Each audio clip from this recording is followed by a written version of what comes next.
कि जिसे आप पढ़ने जा रहे हैं काव्य मॉडल,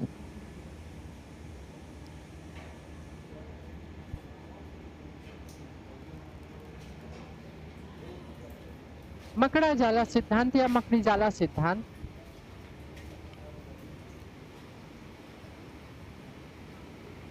इसको जानने के लिए अगर आप सरल से सरल शब्दों में जानना चाहेंगे,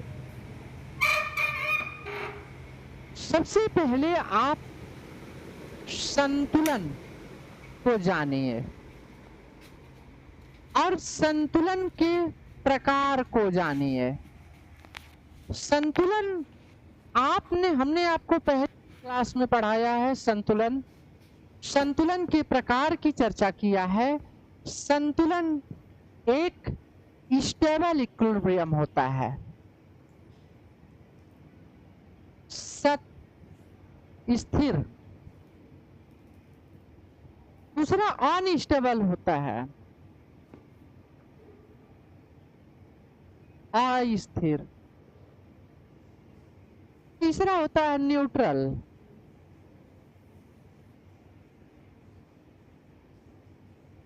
तटस्थ या उदासीन। देखिएगा, स्थिर संतुलन क्यों कहते हैं, इसको अस्थिर संतुलन क्यों कहते हैं? ये स्थिर संतुलन इसलिए होता है कि अगर बाई द वे संतुलन, मूल संतुलन के बिंदु में, गुड इवनिंग रागनी, मूल संतुलन के बिंदु में यदि एक बार विचलन होता है, डायवर्जन होता है, तो फिर ये डायवर्जन कुछ समय के पश्चात अपने आप को कहां लेके आ जाता है? संतुलन के, मूल संतुलन के बिंदु पर। Good evening Soma. मूल संतुलन के बिंदु पर ला देता है। अस्थिर संतुलन की स्थिति में हमने पढ़ा है कि जब संतुलन मूल बिंदु से एक बार विचलन होता है तो यह लगातार संतुलन से दूर होता चला जाता है। तो एक जो है वो आपका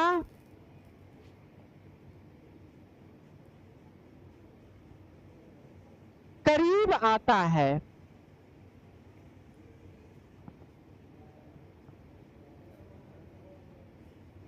और दूसरा जो है वो आपसे दूर जाता है। इस प्रकार ये जो दूर जा रहा है ये करीब आ रहा है। ये दोनों मार्ग वक्रों के और पूर्ति वक्रों के ढाल एवं लोच उनके आकार पर निर्भर करते हैं, उनके आकार के कारण। इसी बात को यदि आप आसानी से समझ जाएं तो काव्य मॉडल में आप आसानी से कन्वर्जेंट एंड डाइवर्जेंट को बहुत सरल शब्दों में समझ पाएंगे। तो आइए उसी पर चर्चा करते हैं हम। देखिए, आपके समक्ष है मकड़ी जाला सिद्धांत। 1930 में विकसित मकड़ी जाला सिद्धांत व्यापार चक्रीय उच्चावचनों के प्रायोगिक विश्लेषण पर आधारित है, क्योंकि इसके पूर्व के सभी सिद्धांत का विश्लेषण जो किया गया था वो पॉइंट ऑफ टाइम किया गया था, समय बिंदु पर किया गया था, अर्थात कोई समय पश्चाता, अर्थात टाइम लैग नहीं था। पॉइंट ऑफ टाइम का मतलब है कि यदि डिमांड टी टाइम का है तो सप्लाई भी टी टाइम का होगा।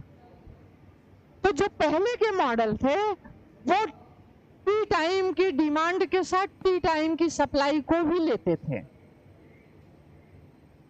और या फिर कह सकते हैं कि टी टाइम की डिमांड या टी टाइम की सप्लाई को टी टाइम की प्राइस के साथ ही कोरिलेट करते थे। लेकिन इसीलिए ये मॉडल स्टैटिक था। लेकिन कॉबवेव मॉडल टाइम लैग को लेता है, अपने में इंक्लूड कर लेता है। यदि वो डिमांड टी टाइम का लेता है तो suppose that supply t-1 time का लेता है, और t-1 सपोज दैट अगर ये 2019 है तो t 2020 है, और 2019 और 2020 के बीच में 1 वर्ष का गैप आ जाता है। यही टाइम लैग है। जब ये इस प्रकार की चीजें आपके समक्ष दिखाई दे तो तुरंत आप समझ जाइए कि ये डायनेमिक प्रोसेस में होता है, और ये डायनेमिक प्रोसेस प्रावैगिक है। यही इसी को हम प्रावैगिक कहते हैं। तो ये जो कॉन्सेप्ट है ये डायनेमिक है। तो मकड़ी जाला सिद्धांत में टाइम लैग को इंक्लूड किया गया है, जबकि इसके पहले के सिद्धांत में टाइम लैग नहीं था। तो देखिएगा, इसलिए वे स्थैतिक स्वभाव के थे, क्योंकि उन सभी सिद्धांतों में यह मान लिया गया था कि किसी वस्तु के मूल्य तथा उसकी मांगी गई मात्रा और पूर्ति के बीच का समायोजन तत्काल हो जाता है, मिनटी टाइम पर ही हो जाता है। 2024 में ही उत्पादन हुआ, 2024 में ही कीमत के साथ उसमें परिवर्तन हो गया। तो 2024 का मांग और पूर्ति के साथ 2024 की कीमत का ही संबंध दिखाया जा रहा है। प्रायः मकड़ा जाला का वेब मॉडल ये एग्रीकल्चर सेक्टर में ज्यादातर लागू होता है, फॉलो होता है। कृषि क्षेत्र की जो देखिए प्राथमिक वस्तुएं जो होती हैं, प्राइमरी गुड्स और कमोडिटीज जो होते हैं, चावल गेहूं इस तरह की चीजें जो है वो कच्चे माल हैं, और दूसरी चीज है प्राथमिक वस्तुएं हैं। प्राइमरी सेक्टर इसको प्रोड्यूस करता है। कृषि क्षेत्र और कृषक या उत्पादक इन वस्तुओं का उत्पादन करता है। तो आप देखिए, इन वस्तुओं का जो उत्पादन है वो कुछ समय में होता है, थोड़े समय में होता है, और इनकी सप्लाई जब ज्यादा हो जाती है तो आप देखते हैं कि इनकी कीमतें थोड़ी सी डाउन हो जाती हैं। सप्लाई कम हो जाती है तो मांग ज्यादा होने पर इनकी कीमतें देखिए बढ़ जाती हैं। तो कीमतों में फ्लक्चुएशन बहुत जल्दी जल्दी होता रहता है, उतार चढ़ाव होता रहता है। यही उतार चढ़ाव ही तो इकोनॉमिक रिलीफ है और ट्रेड साइकिल है, व्यापार चक्र है। यही जो कीमतों में उतार चढ़ाव है, इसी का विश्लेषण ही कॉबवेब मॉडल में किया गया है। तो उसी का विश्लेषण हम करते हैं। तो देखिए, मकड़ी जाला सिद्धांत प्रावैगिक समायोजन की प्रक्रिया पर बल देता है। मतलब ये पॉइंट ऑफ टाइम को न लेकर के पीरियड ऑफ टाइम को लेता है, और पीरियड ऑफ टाइम पर ये एडजस्टमेंट करता है। इस सिद्धांत का प्रतिपादन एक ही समय में स्वतंत्र रूप से हेनरी शुल्ज, जॉन टिनवर्जन और आर्थर हनाउ द्वारा किया गया था, पर मकड़ी जाला नामकरण 1934 में निकोलस केल्डार के द्वारा किया गया। गुड इवनिंग पलक। हाँ बेटा, पढ़ाते थे।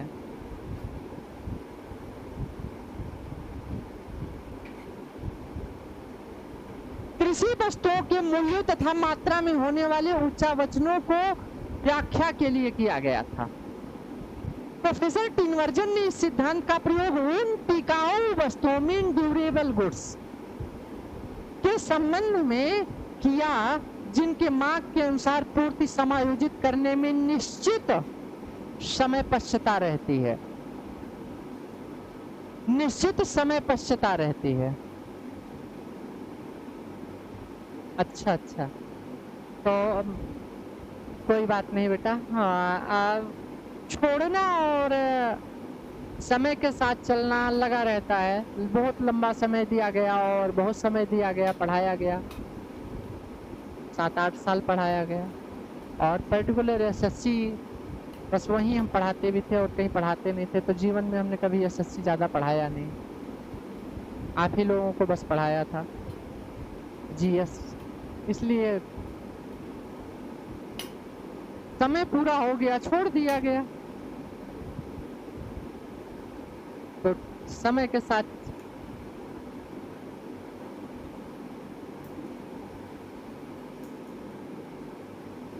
बहुत अच्छी बात है बेटा, भगवान की कृपा से आप खुशहाल रहें, सभी विद्यार्थी हमारे खुशहाल रहें, दिन प्रतिदिन आगे बढ़ते रहें। आप सभी की आगे बढ़ने का जो जुनून है, जब आप सफल होते हैं तो हमें एक प्रेरणा मिलती है और हम लोगों को बहुत ही खुशहाली होती है। हमें और कुछ नहीं चाहिए। एक विद्यार्थी जो दे सकता है वो जीवन में अपने शिक्षक को केवल सम्मान दे और अपनी सफलता से उसे गौरवान्वित करे, बस इतना ही एक शिक्षक चाहता है। तो कहीं ना कहीं वही खुशी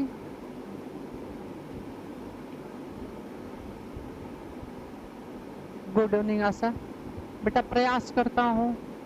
और हाई कोर्ट में आप आरो हैं, बहुत अच्छा है, आप पढ़े हुए विद्यार्थी हैं, बहुत अच्छा लगा आपसे रूबरू हो करके। कभी आइए, सामने मिलिएगा। आप सभी पुराने विद्यार्थी हैं, कहीं ना कहीं एक लगाव बन जाता है, एक लंबा समय गुजरा हुआ होता है आप लोगों के साथ। और आप जैसे तमाम बच्चे आप सभी से मोटिवेट होंगे और कहीं ना कहीं आप प्रेरणा का स्रोत बनेंगे अपने समाज में, अपने आने वाले लोगों के लिए, नई पीढ़ियों के लिए। बस वही जो और लोगों को आगे बढ़ने में मदद करेगा और लोगों को आगे बढ़ाएगा। आपको देख करके लोग आगे बढ़ेंगे तो बहुत अच्छा लगेगा। बाकी अपनी तरफ से अच्छा करने का प्रयास करते हैं। जिसकी जितनी सोच है, जो जैसा करेगा, करना चाहेगा, कितना कर रहा है, वो उसके ऊपर निर्भर करता है। आप कितने मेहनत से एक क्लास में बैठे हुए, आपको याद होगा आप लोगों के क्लास में हजारों विद्यार्थी एक साथ बैठते थे, 1000-12 तो 1300 बच्चे, 1800 तक के बच्चे एक साथ बैठते थे क्लास में। अब उस 1800 के क्लास में कितने बच्चे ऐसे थे जो सेंसिटिव होकर सुनते थे। एक समान शिक्षा सबको दिया गया। अब उसमें से जिसने डिजर्व किया, जिसने उसे स्वीकार किया, वो आगे बढ़ गया और जो उसे नहीं सीखा वो थोड़ा सा पिछड़ गया। कोई बात नहीं बेटा, पीसीएस में भी होगा। भगवान की कृपा से हमारा आशीर्वाद आप सबके साथ है और जरूर होगा। ईश्वर की कृपा आप सब पर बनी रहे बस। तो कॉर्पोरेट मॉडल में देखिए एजम्पशंस जो है क्या है। नंबर 1, बाजार में पूर्ण प्रतियोगिता की स्थिति है, अर्थात परफेक्ट कंपटीशन है। मार्केट में परफेक्ट कंपटीशन की कंडीशन है। तो परफेक्ट कंपटीशन जब होगा तो आप जानते हैं कि प्रोडक्ट क्या होंगे, होमोजीनियस होंगे, समरूप होंगे, है ना। अगला प्राइस अर्थात मूल्य का जो नियमन है वो चालू अवधि में पूर्ति के द्वारा होता है। जो प्राइस है वो चालू अवधि में पूर्ति के द्वारा लगातार चलता चला जाएगा, बदलता रहेगा। आगामी समयावधि में उत्पादन का नियमन केवल चालू अवधि में प्रचलित मूल्य के द्वारा होगा। देखिए आगामी समयावधि में मतलब आने वाले समयावधि में उत्पादन का नियमन समायोजन केवल चालू अवधि में प्रचलित मूल्य के द्वारा होगा। ध्यान से एजम्पशन को समझिएगा। नंबर 4, सुविधा के लिए यह भी मान लिया गया है कि 2 अवधियों में समय पश्चिता 1 वर्ष की है, अर्थात जब 2023 का एक है तो दूसरा 2024 के बीच देखिए कितने वर्ष का गैप है, 1 वर्ष का गैप है केवल। इस प्रकार उत्पादन में किसी प्रकार का परिवर्तन बिना एक पूरी अवधि की समाप्ति के संभव नहीं है। अर्थात 2023 से 2024 तक की जब तक समाप्ति नहीं हो जाती है तब तक उत्पादन में किसी प्रकार का कोई परिवर्तन नहीं होगा। अर्थात 24 के पूरा होने के पश्चात 24-25 में अब परिवर्तन होगा, जब 1 साल का फिर पुनः। मकड़ी जाला सिद्धांत 3 प्रकार के इस प्रकार जो है वो 3 प्रकार के उच्चावचनों को प्रस्तुत करता है।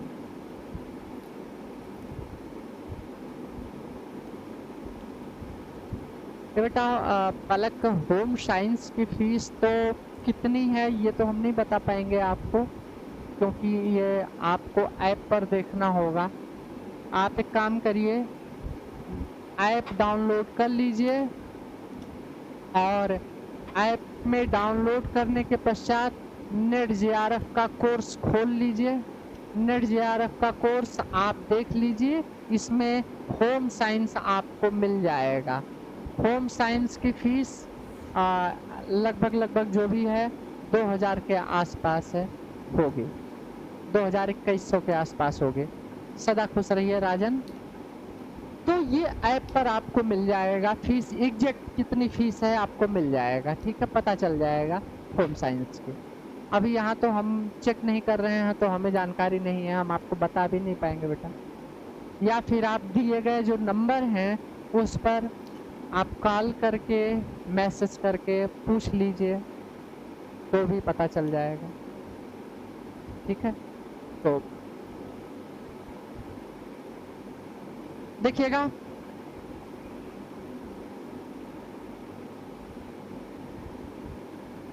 चलिए आगे बढ़ते हैं। मगर इस प्रकार 3 प्रकार के उच्चावचनों की व्याख्या करता है, अभी आप विवेचना करता है। Good evening Rakesh. इसका क्या मतलब है? इसका मतलब ये है कि वो इन्हीं आधारों पर, इन्हीं मान्यताओं के आधार पर वो 3 प्रकार के रिलीफ या उच्चावचन की बात करता है, उतार चढ़ाव की बात करता है। एक कंटिन्यूअस, दूसरा डाइवर्जेंट, तीसरा कन्वर्जेंट, या कंटिन्यूअस, कन्वर्जेंट एंड डाइवर्जेंट। एक को कहते हैं सतत मकड़ा जाला, दूसरे को कहते हैं अपबिंदुग मकड़ा जाला और तीसरे को कहते हैं अभिबिंदुग मकड़ा जाला। तो पहला क्या है? देखिए, आप जानते हैं कि जो माघ और पूर्ति वक्र होते हैं,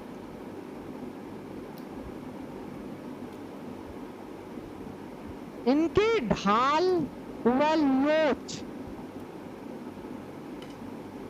ढाल व लोच, देखिए ढाल और लोच दोनों एक दूसरे के विपरीत होते हैं, ठीक है।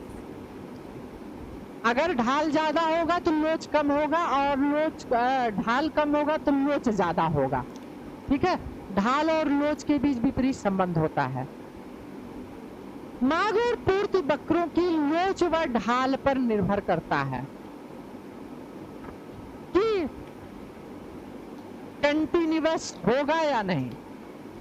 तो जब काव्य मॉडल कंटिन्यूअस शेप में होगा तो कंटिन्यूअस में कैसे होगा? देखिएगा, कंटिन्यूअस में तभी होगा जब माघ और पूर्ति वक्र दोनों समान ढाल और समान लोच वाले हों, दोनों की ढाल एक ही हो।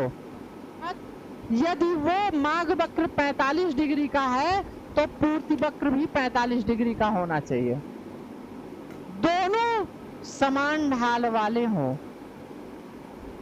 और जब दोनों समान ढाल वाले होंगे तो ऐसी स्थिति में दोनों की लोच भी क्या होगी? समान होगी। तो जब ऐसी स्थिति होगी तब कंटिन्यूअस या सतत मकड़ा जाला सिद्धांत देखिए, ऐसी स्थिति में जो उतार चढ़ाव होगा वो समान होता रहेगा, कीमतों में परिवर्तन गति से बनी रहती है। ये देखिए, इस स्थिति में कोई स्थायी संतुलन प्राप्त नहीं होता है, मूल्य तथा उत्पादन उच्चावचन में निरंतर एक ही स्तर पर बने रहते हैं। इस प्रकार की स्थिति तब दृष्टिगोचर होगी जब मूल्य का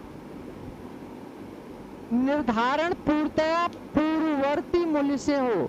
इस प्रकार की स्थिति तब मिलेगी जब मांग एवं पूर्ति वक्र ठीक ठीक उल्टा ढाल वाले और दोनों की लोच एक ही हो। उल्टा ढाल वाले हो एक दूसरे के और दोनों की लोच एक ही हो, ढाल भी एक ही हो। दूसरी नेक्स्ट ये देखिए है आपका कन्वर्जेंट। कन्वर्जेंट की स्थिति में देखिएगा, इस प्रकार के मकड़ी जाला की स्थिति में पूर्ति की लोच माग की कम होती है। पूर्ति की लोच माग की लोच से कम होती, मीन ईडी ज्यादा होता है ईएस से, ईडी ज्यादा है ईएस से। देखिए लोच ज्यादा है,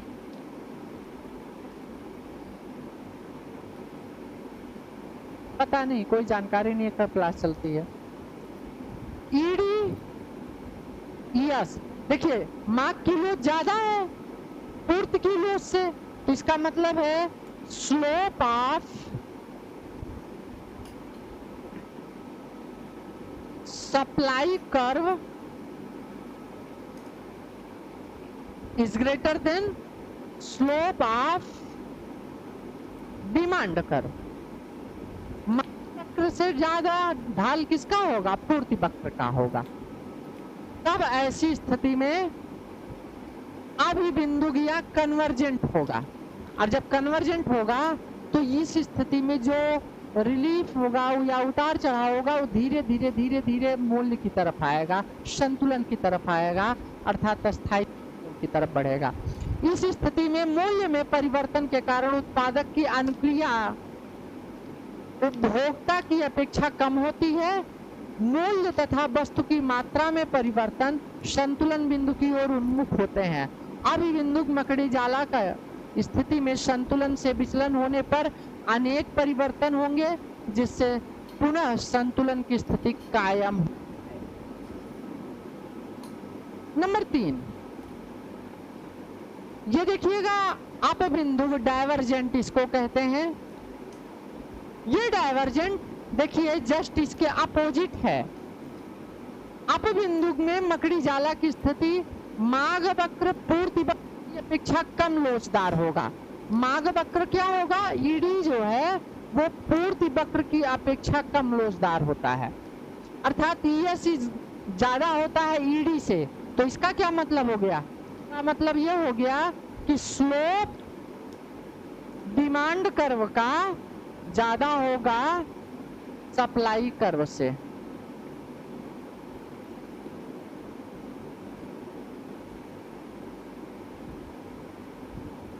तो इस स्थिति में आप देख सकते हैं कि मूल्य में परिवर्तन के कारण उत्पादक की अनुक्रिया जो है, रिस्पॉन्सिवनेस जो है, वो उपभोक्ता की अपेक्षा अधिक प्रबल होती है। तो ऐसी स्थिति में मूल्य तथा वस्तु की मात्रा में समायोजन कुछ इस प्रकार होगा, जिससे उच्चावचन संतुलन से और दूर लेता चला जाता, लगातार दूर। गुड इवनिंग निशा। संतुलन से लगातार दूर होता चला जाएगा।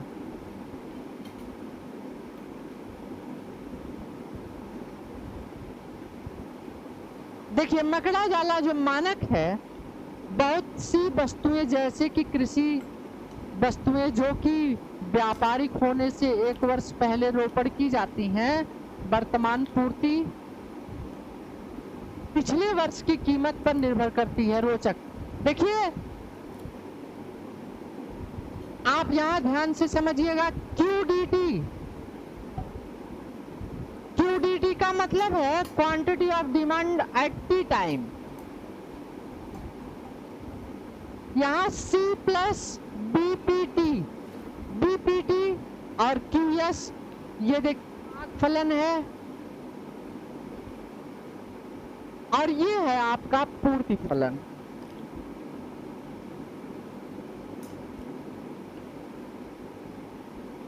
मांग और पूर्ति फलन है, और यहाँ आप देखिए QDT यहाँ लिखा है टी टाइम पर मांग की मात्रा, QS टी टाइम पर पूर्ति की मात्रा, PT ठीक है, PT टी समय पर कीमत,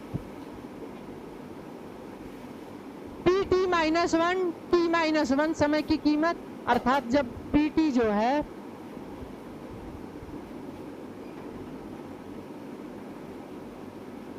ये 2019 है और ये टी टाइम की कीमत जो है 2020 है, या आप कह सकते हैं कि ये वर्तमान है तो एक साल पीछे का है। संतुलन की स्थिति क्या होगी? संतुलन की स्थिति तब होगी जब quantity of demand equal to quantity of supply हो। ये देखिए QS हो, QD इक्वल टू QS जब होगा तो आप देख सकते हैं कि C plus BPT equal to G plus HPT -1। आप देखिए, ध्यान से देखिए, C के साथ कोई वेरिएबल्स नहीं है, यहाँ G के साथ कोई वेरिएबल्स, E और C दोनों स्वतंत्र चर हैं, कांस्टेंट वेरिएबल्स हैं। अब जरा देखिएगा, ये कॉफिशिएंट है, गुणांक है G और P, अब सॉरी B और P। अब यहाँ देखिएगा तो BPT अगर टी टाइम की कीमत और गुणांक के साथ देखिए निकाला, टी टाइम की कीमत निकाल रहे हैं हम, तो BPT बराबर लिख सकते हैं कि ये C इधर जाएगा जब, तो बचेगा क्या यहाँ पर HPT -1 प्लस G -C। तो PT बराबर ये B यहाँ बटे में हो जाएगा, भाग देंगे, जब आप दाहिने साइड करेंगे तो भाग में, तो H upon B PT -1 plus G minus upon B हो जाएगा। अब ऐसी स्थिति में चूंकि क्योंकि B इज लेस देन 0, अर्थात जो है B 0 से कम है और H इज ग्रेटर देन 0, अर्थात ये 0 से ज्यादा है। तब देखिएगा कि H upon B is not equal to 1। ऐसी स्थिति में H अपान B 1 के बराबर क्या है? नहीं है। यहां देखिएगा, ध्यान से देखिएगा, यहां आप देख रहे हैं डिमांड टी टाइम का है, तो यहां देखिए T -1 का है, इसीलिए हमने कहा था कि ये डायनेमिक मॉडल है। तो सप्लाई और डिमांड फंक्शंस को याद रख रहिएगा, कॉब डगलस मॉडल का डायरेक्ट पूछता है समीकरण, इक्वेशन। अब जरा देखिएगा, क्योंकि हम जानते हैं कि मांग वक्र का ढाल ऋणात्मक होता है और पूर्ति वक्र का ढाल क्या होता है? धनात्मक होता है। देखिए, ये डिमांड कर्व होता है और ये होता है सप्लाई कर्व। इसका स्लोप सप्लाई कर्व का पॉजिटिव है और ये डिमांड कर्व का निगेटिव है। तो आप देखिए जरा ध्यान से कि इस स्थिति में मांग वक्र का ढाल ऋणात्मक है, तो इसका मतलब है कि A equal to H upon B तथा B इक्वल टू क्या है? G minus C upon B। अगर आप तो PT equal to H upon B bracket में इसका पावर T, ये देखिए P0 minus G minus C upon B बटे 1 minus H upon B plus G minus C upon B बटे 1 minus H upon B। PT equal to H upon B का power T bracket में P0 minus G minus C upon B minus H plus G minus C upon B plus B minus H। यहाँ जरा ध्यान से देखिएगा, तो आपको मिल जाएगा H अपान B और P0 ये आप देख रहे हैं P0 कहां से आया, आप सोच रहे होंगे P0 PT minus PT minus 1, ये जो डेल्टा P है इसी को हम इंडिकेट कर दिए हैं। अब देखिएगा मानक संतुलन में हो जब PT इक्वल टू क्या है, PT minus 1, PT equal to PT minus 1 करने पर PT बराबर PT माइनस 1 की वैल्यू रख सकते हैं G minus C upon B minus H, तो बराबर रख दीजिए PT इक्वल टू ब्रैकेट में P0 माइनस P। ये देखिए P0 जो है परिवर्तन कीमत है, अभी हमने बताया परिवर्तित कीमत है, और P जो है इक्विलिब्रियम प्राइस है, संतुलन कीमत है। संतुलन कीमत से कितना अंतर होगा, जब अंतर होगा तभी तो उतार चढ़ाव होगा, फ्लक्चुएशन होगा।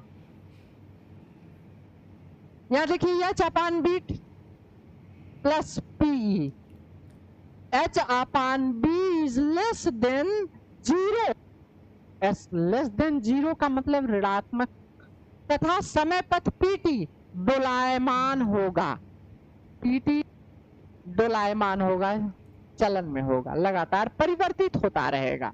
अब जरा देखिएगा ये सपोज दैट नंबर 1 कंडीशन, यदि if H is greater than B, H is greater than B, समीकरण में आप देखिएगा कामा H is greater than B का मतलब क्या हो गया, H upon B is greater than 1, H upon B is greater than 1, तो इसका मतलब एक समय पथ जो है वो डिस्क्रीट है, कंटिन्यूअस नहीं है, खंडित है।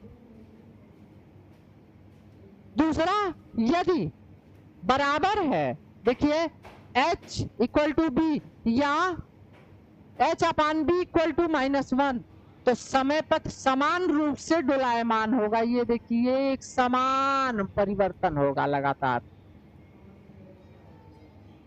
तीसरा, यदि H is less then B या H upon B is less then 1 है, तो समय पथ समामित रूप से कन्वर्जेंट मतलब संतुलन की तरफ होगा।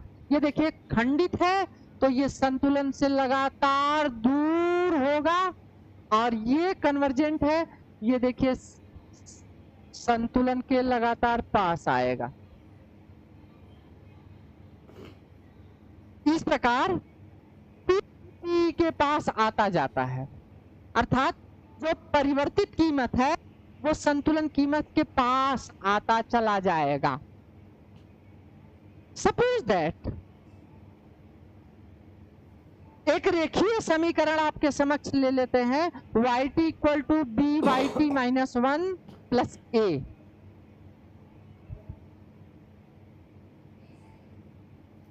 जहां b तथा a अचर है। अब देखिएगा yt इक्वल टू ब्रैकेट में y0 minus A upon 1 minus B, dt plus a upon a 1 minus A, जब b is not equal to 1, yt equal to y0 plus at, b equal to 1। संतुलन के लिए देखिए व्यापक रूप से ये दिया गया है समीकरण, yt equal to a b का पावर t प्लस c, जहां a क्या है और b, a equal to y0 minus a upon a 1 minus b, और c बराबर a अपान 1 माइनस b, अर्थात a बराबर ये है और c बराबर ये है। यहाँ ए भी कोटि पूरक कॉम्प्लीमेंट्री फंक्शन है, कोटि पूरक फलन है, और दूसरा सी जो है एक विशिष्ट हल है। देखिएगा पूर्ण फलन बनाने के लिए हमें क्या होता है, अंतर समीकरण में हम पढ़ते हैं मैथमेटिकल एलिमेंट्री मैथमेटिक्स में, इकोनॉमिक्स में डिफरेंस इक्वेशन में अंतर समीकरण में पढ़ते हैं हम, और अंतर समीकरण में पूर्ण फलन के लिए एक पूरक फलन और एक विशिष्ट फलन होता है। विशिष्ट फलन और पूरक फलन को जब हम जोड़ते हैं तब हमको मिलता है पूर्ण फलन। तो ऐसी स्थिति में विशिष्ट हल y के अंतःऐहिक संतुलन इंटरटेम्पोरल इक्विलिब्रियम स्तर को व्यक्त करता है। कोटि पूरक फलन संतुलन समीकरण yt equal to A B T plus C, जो कि गत्यात्मक है तौर पर केवल जब t plus infinite A B 0 अंतर का वर्णन करता है, सभी कुछ आधार b पर निर्भर करता है। ये जो b है गुणांक है, इस पर निर्भर करता है, हमने आपको बताया। उन क्षणों के लिए जब माना जाएगा a इक्वल टू 1 तथा c इक्वल टू 0, a बराबर 1 और c बराबर 0 है, तो घातीय फलन bt, तब घातीय फलन क्या होगा, bt होगा, क्योंकि a बराबर 1 हो जाएगा और 1 से गुणा bt में करेंगे तो bt होगा, और c बराबर ऑलरेडी क्या है, 0 है। तो प्रथम कोटि का तो समरूप फलन तो है ही। जैसा कि आप जानते हैं प्रथम समरूप फलन ऐसे y equal to M X plus C के द्वारा इंडिकेट किया जाता है मैथ में, ठीक है, उसी को लिखा गया वही है ये। y equal to M X plus C को हमने y equal to A B plus C से इंडिकेट किया है। अब की कीमत पर निर्भर करते हुए 7 अलग अलग समय पथ की उत्पत्ति करता है। यदि b इज ग्रेटर देन 1 है तो समय पथ खंडित हो जाएगा और संतुलन से दूर और अधिक दूर होता जाएगा। यदि b इज लेस देन 1 है तो समय पथ अवमंदित हो जाएगा और संतुलन की ओर परिवर्तनशील होगा। b इज लेस देन 0 है तो समय पथ धनात्मक और ऋणात्मक कीमतों के बीच दोलायमान होगा। यदि b इज ग्रेटर देन 0 है तो समय पथ दोलायमान नहीं होगा, और यदि a is not equal to 1 तो गुणक अचर की कीमत के अनुमान या अनुमाप bt के परिणाम के अनुसार ऊपर अथवा नीचे होगा, लेकिन क्रिया के मूल प्रक्रिया में परिवर्तन नहीं आएगा। यदि a इक्वल टू -1 तो समय पथ bt का क्षैतिज अक्ष अर्थात आधार अक्ष, क्षैतिज अक्ष से संबंधित आदर्श प्रतिबिंब रचा जाएगा, और यदि c is not equal to 0 तो लंबवत होगा। इस प्रकार आप देख सकते हैं काव्य मॉडल में, ये देखिए जब माघ वक्र पूर्ति वक्र से अधिक लोचदार होता है तब कीमत संतुलन से अलग। तो आप यहाँ देखिए ये संतुलन है, और ये संतुलन से जब हम विचलन कर रहे हैं तो लगातार देखिए दूर होते चले जा रहे हैं। ये देखिए लगातार और अधिक दूर हो जाएंगे, संतुलन के करीब नहीं आएंगे। इसको ही हम कहते हैं डाइवर्जेंट।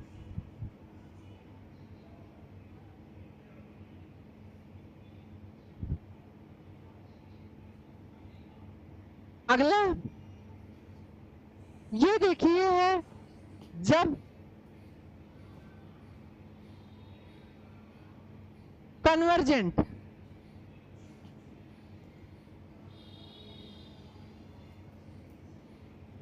यहां देखेंगे आप तो कीमत जो है वो लगातार संतुलन की ओर गतिमान है,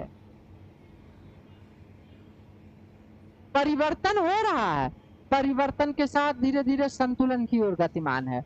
यही हमने कहा था आपसे कि स्टेबल इक्विलिब्रियम है कि संतुलन में एक बार परिवर्तन होने पर पुनः मूल संतुलन के या संतुलन कीमत के स्तर को प्राप्त करने की प्रवृत्ति होती है इसमें। जबकि इसमें आप देखिए लगातार दूर होते चले जा रहे हैं, ये अनस्टेबल है। इसीलिए तो हमने कहा आपसे संतुलन की कीमत ये देखिए कंप्लीट है। कन्वर्जेंट, कंटिन्यूअस और डाइवर्जेंट।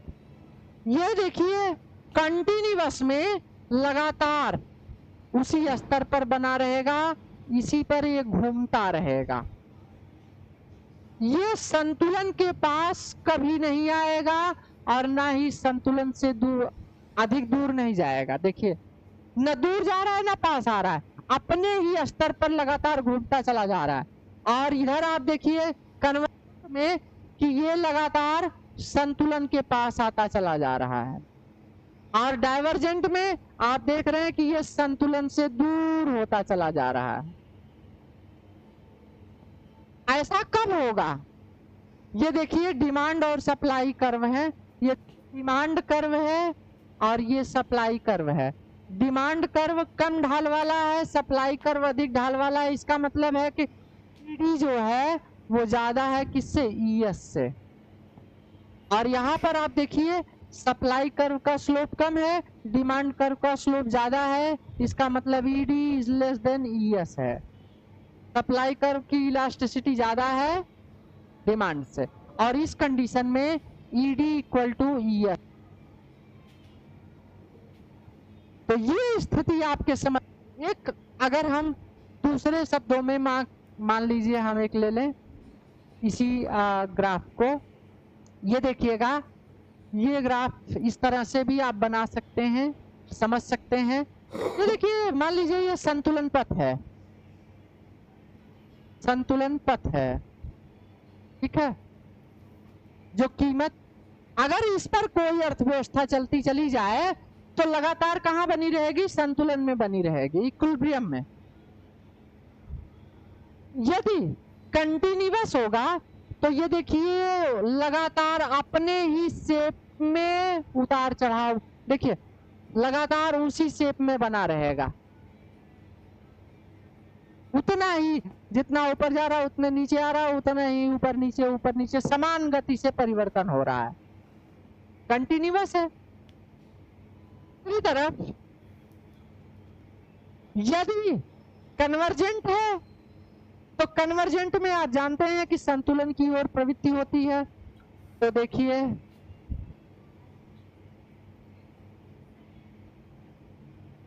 लगातार, देखिए पहले ज्यादा परिवर्तन तो हुआ और ये परिवर्तन लगातार फिर पुनः संतुलन की ओर ले गया। और ये देखिए संतुलन पथ। डाइवर्जेंट में लगातार आप दूर हो जा रहे हैं, देखिए दूर होते चले जा रहे हैं संतुलन से। तो इस प्रकार कन्वर्जेंट एंड डाइवर्जेंट सीरीज आपके समक्ष है। अब जरा देखिएगा, आपको दिखा दें तो यहां देखिए एक इक्वेशन दिया गया है, एक्स डी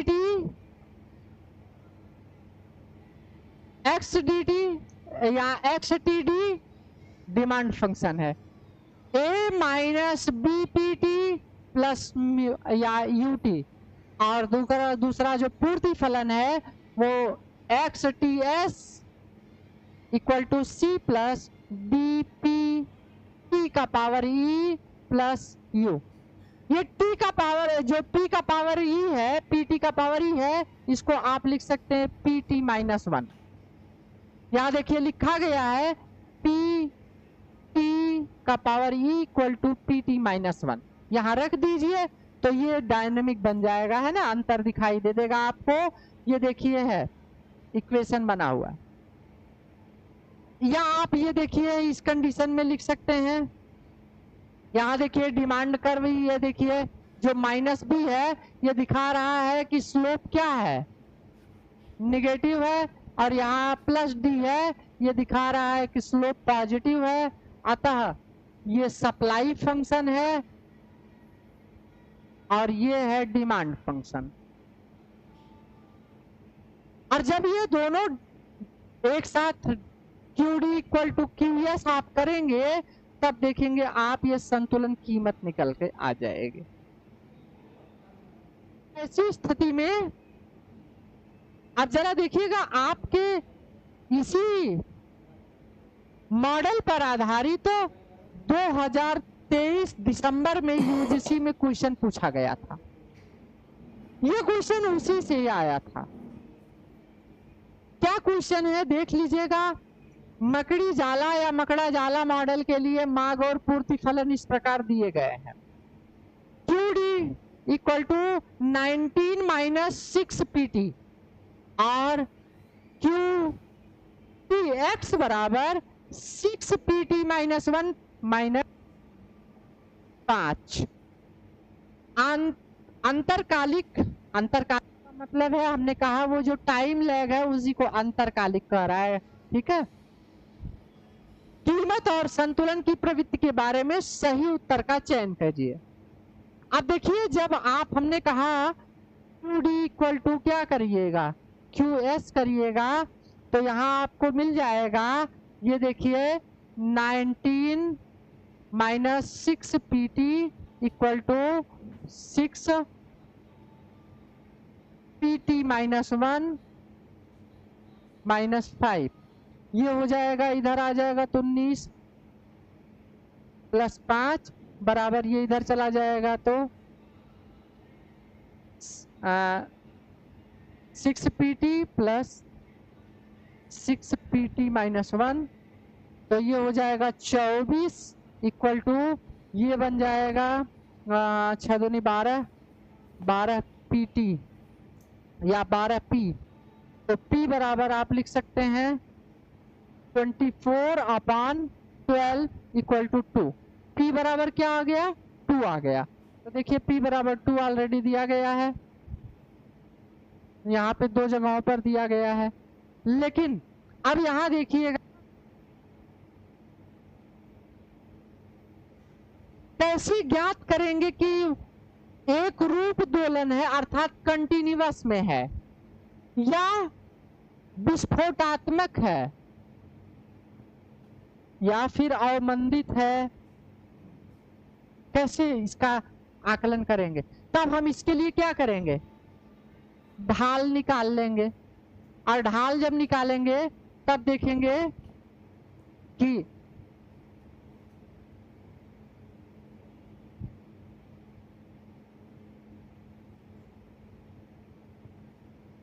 ये देखिए dq अपॉन dp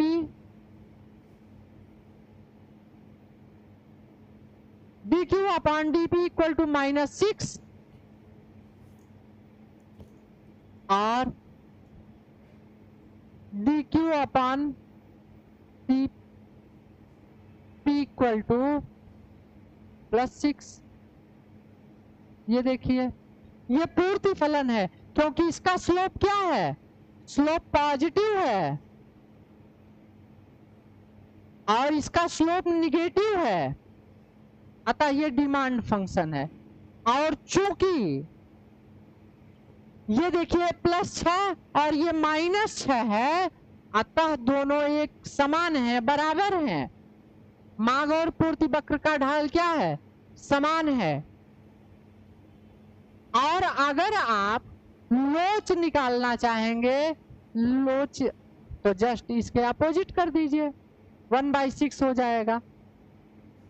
तो ऐसी स्थिति में आप देख रहे हैं कि ये कौन सा होगा, ये इस तरह से सममित होगा, ये लगातार कंटिन्यूअस में है, अपने आप में एक समान रूप से।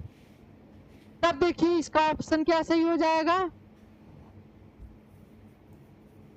Change in price equal to 2, P equal to 2 equal, और ये कंटिन्यूअस है। इसी तरह से एक दूसरा क्वेश्चन भी था,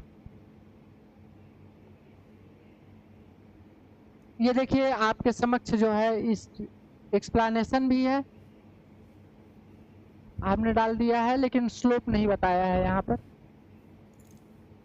एक दूसरा क्वेश्चन भी था, देखिए कि श्रम की मांग और आपूर्ति 2023 के यूजीसी में ही यह क्वेश्चन था कि संतुलन मजदूरी, देखिए संतुलन मजदूरी डब्ल्यू स्टार है, सरकार न्यूनतम मजदूरी जो है डब्ल्यू डैश पर निर्धारित कर रही है, तो निम्नलिखित में से कौन सा? अब जरा सोचिए कि संतुलन कीमत, ये संतुलन है, ये संतुलन मजदूरी है, और सरकार सपोज दैट न्यूनतम मजदूरी, मतलब न्यूनतम, ये देखिए W1 पर इसका निर्धारण कर रही है और ये डब्ल्यू स्टार है। अब जरा देखिए कौन सा कथन सत्य है, तो कह रहा है कि यदि W1 is greater than W star हो तो श्रमिकों के अस्थायीकरण में वृद्धि, जहां मजदूरों को ज्यादा लाभ नहीं मिलेगा। इसका मतलब है कि सपोज दैट, देखिए अगर हम W1 ज्यादा कर दें, ये देखिए ज्यादा हो गया किससे? डब्ल्यू स्टार से, तब स्थिति ये W1 is greater than W star है, तब इस स्थिति में क्या होगा? देखिए श्रमिकों की जो मांग है वो कैजुअलाइजेशन अस्थायीकरण से क्या हो जाएगी? बढ़ तो जाएगा, बढ़ जाएगा, लेकिन उन्हें ज्यादा लाभ नहीं मिलेगा। सही है। चलिए दूसरा, यदि ये देखिए W1 या W dash is greater than star है, तो बाजार W1 पर एक नए संतुलन की ओर प्रवृत्ति होगा, अन्य कोई परिवर्तन नहीं होगा। ये गलत है, देखिए एग्जिस्ट नहीं करेगा। अगला, यदि W1 is greater than W star है तो मजदूरों के अस्थायीकरण की प्रवृत्ति बढ़ेगी, मजदूरों के अस्थायीकरण की प्रवृत्ति बढ़ेगी। सही है। और यदि W1 equal to W star नहीं एक होगा तो ऐसे कानून को लागू करना असंभव होगा। ये गलत है। अब देखिए इन दोनों ही विकल्पों में से सबसे बेहतर विकल्प क्या है? ए। अतः इसका ऑप्शन क्या हो जाएगा? ए। अगर आप ध्यान से देखें तो ये इस कंडीशन में आपको ये सारी एग्जाम्पल, सारी उदाहरण, सारी जो है प्रश्न के उत्तर आपको मिल जाएंगे। तो इस प्रकार जो आज का टॉपिक था वो complete for a complete curve model का था कि कन्वर्जेंट और डाइवर्जेंट और कंटिन्यूअस सीरीज के साथ साथ में इक्वेशंस को कैसे सॉल्व करना है, कैसे इसमें उतार चढ़ाव होता है। तो आप देख सकते हैं कि कैसे इसको हम सॉल्व करें और इसे आसानी से बेहद सरल शब्दों में। अगर ये दोनों आपको समझ में नहीं आ रहे हैं तो आप, हमने जो बताया आपको संतुलन के प्रकार, ये स्टेबल इक्विलिब्रियम में है और ये अनस्टेबल इक्विलिब्रियम में है, इसको आप ध्यान से समझेंगे तो बहुत आसानी से समझ में आ जाएगा। जब भी होता क्या है कि हम मांग और पूर्ति, देखिए डिमांड इक्वल टू सप्लाई, हम जानते हैं कि जहां मांग और पूर्ति एक दूसरे के बराबर होती है वहीं पर संतुलन होता है। और ऐसी स्थिति में एक संतुलन कीमत और मात्रा ज्ञात होती है हमें। तो संतुलन कीमत और मात्रा ज्ञात करने के लिए हम मांग और पूर्ति फलनों को क्या करते हैं? बराबर में करते हैं। और इसी आधार पर हम संतुलन, देखिए कीमत और मात्रा, ये रहा आपका इक्विलिब्रियम। संतुलन कीमत और मात्रा को फाइंड करते हैं। तब हम बताते हैं कि मांग और पूर्ति फलन के दिए होने पर संतुलन कीमत और मात्रा क्या होती है। तो जब आप इसे हल करना जान जाएंगे आसान, तो आप निश्चित रूप से जो मकड़ा-जाला सिद्धांत है, जो मांग और पूर्ति फलन है, उनको समझ जाएंगे। और साथ ही साथ आप ढाल और लोच को समझना ना भूलिए, ढाल और लोच को भी समझ जाइए अच्छे से, जिससे कि आप वक्रों में जो परिवर्तन है उसे भी समझ जाएं। देखिए एक चीज हम आपको बता दें, तो यहाँ सा थोड़ा सा जान लीजिएगा, समझ लीजिएगा। ये देखिए कोई भी वक्र, ध्यान दीजिएगा, अगर ये लंब अक्ष के समानांतर है, ध्यान रखिएगा, तो इस पर ढाल क्या होगी, अनंत होती है। और इस पर आधार अक्ष पर ढाल जो है ये शून्य होती है। और ये 45 डिग्री पर है, 45 डिग्री पर, तो ढाल 1 होता है। और यदि 45 डिग्री से कम है तो ढाल 1 से कम होता है, मतलब 1 से कम होता है। और यदि 45 डिग्री से ज्यादा है तो ग्रेटर देन 1 होता है। तो ऐसी स्थिति में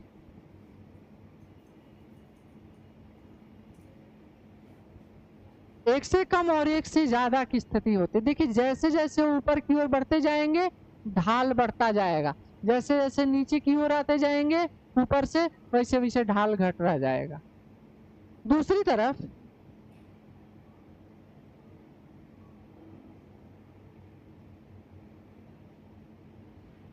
इसी तरह से ये देखिए, जब हम लोच की बात करते हैं तो 45 डिग्री, बिलो, अबव, ये देखिए इस पर जो इलास्टिसिटी है, लोच है, वो 0 है।